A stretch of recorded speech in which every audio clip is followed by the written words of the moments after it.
Hi అండి. ఇగో బెండకాయలు fry చేస్తున్నా. ముందుగా కడిగేసి ఇట్లా కట్ చేసేయాలండి. ఎండుమిర్చి, పల్లీలు, కొంచెం జీడిపప్పు, ఒక స్పూన్ నువ్వులు ఇవన్నీ వేపానండి. వేపేసి మిక్సీ పట్టుకోవాలి.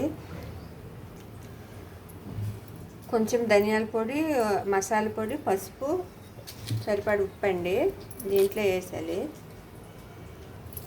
వెల్లుల్లిపాయలండి ఇవన్నీ వేసి మిక్సీ పెట్టాలి. ఇదిగండి ఒక 3 స్పూన్లు ఆయిల్ వేసాను. ఇప్పుడు ఆవాలు, జీలకర్ర, ఉల్లిపాయలు వేసానండి. వేగి పనివి ఇవి ఇట్లా మిక్సీ పట్టుకోవాలండి. ఇదిగండి మిక్సీ పట్టుకుంది. ఇగో ముందుగా కట్ చేస్తాం కదండి బెండకాయలు, ఇగో ఇట్లా మధ్యలో పెట్టేసి ఇట్లా ఇట్లా కాయ ఇట్లా అనేయాలండి. మొత్తము బెండకాయలు మొత్తం ఇట్లనే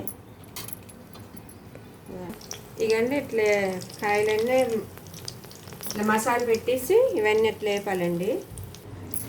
ఇదిగండి కొంచెం మిగిలింది, అది లాస్ట్లో వేస్తాను. ఇగో అన్నిట్లో కాయలకి అన్నిటి పెట్టిస్తానండి. ఇవి మసాలా అన్నిటికి పట్టేలాగా ఇప్పుడు ఇవి ఫ్రై చేయాలండి.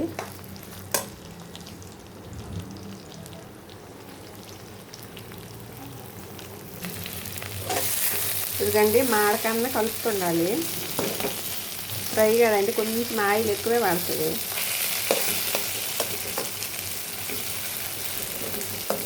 మూత పెట్టకూడదండి. మూత పెడితే మొత్తం బెండకాయలు కదా చెమడ వచ్చేస్తుంది.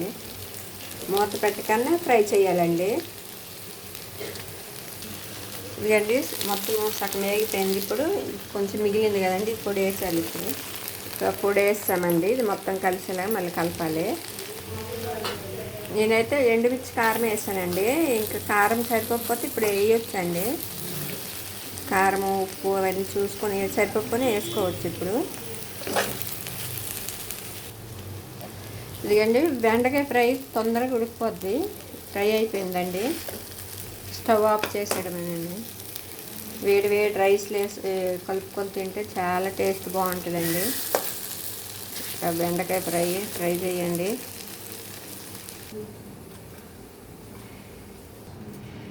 వేడి వేడి అన్నంలో ఇట్లా బెండకాయ ఫ్రై చేసి కలిపితే బాగుంటుందండి. అంత బాగుంటుంది కూర.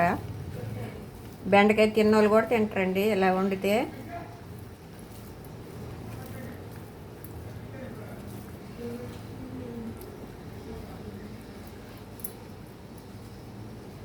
వేడిగా ఉంది రైసు, కూర.